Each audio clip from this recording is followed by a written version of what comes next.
you're a biased reporter with a left-wing opinion. What do you want me to do? Yeah, because you're a left-wing hack. You're not a reporter. You're posing in this room as a journalist, and it's so clear by the premise of your question. And you and the people in the media who have such biases but fake like you're a journalist, you shouldn't even be sitting in that seat. But you're pretending like you're a journalist, but you're a left-wing activist. And the question that you just raised and your answer proves your bias. I've noticed in the past year that you as a press secretary, that you get easily offended when journalists ask you challenging questions. You give a response and they ask you another question, challenging what you said, and you can't handle it. You change your face, you stiffen in your body language, you get stressed, you get frustrated, and the first thing that you do with all that is you take it out on the journalists. It's the responsibility of our journalists to challenge you. And it doesn't make a difference if it's a Republican in office or a Democrat in office. We expect for the President of the United States to be challenged and for the President of the United States to give logical responses so that we can check the responses of the President of the United States. The second thing is, and I've said this many times, you just don't have the temperament to be the press secretary.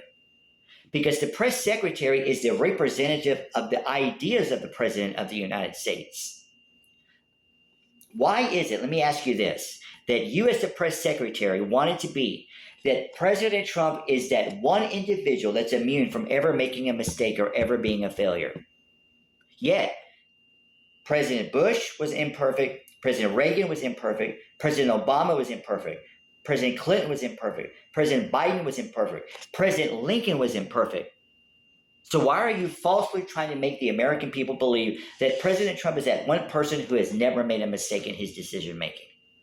Why is it, and this is what everyone should be considering, that whenever we, as the U.S. citizens, as the American people, hear something negative, that you just want us to be like, I don't know what you're talking about. I don't see anything. I don't hear anything. Why?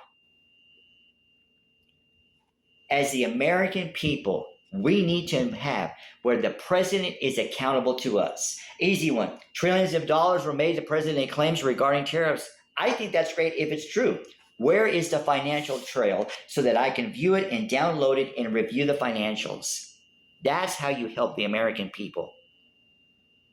Because regardless if it's a Democrat in office, if it's a Republican in office, one, always challenge the president. Two, you need to be able to back up your claims as president of the United States.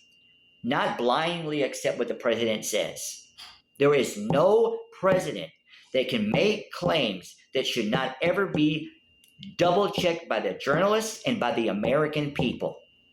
And if there's other people that want to be offended that I'm challenging the president, remember this. I said every president of the United States. Every president must be challenged because no president as a human being is immune from making mistakes and failure and from making the wrong decision, except your failures with your successes.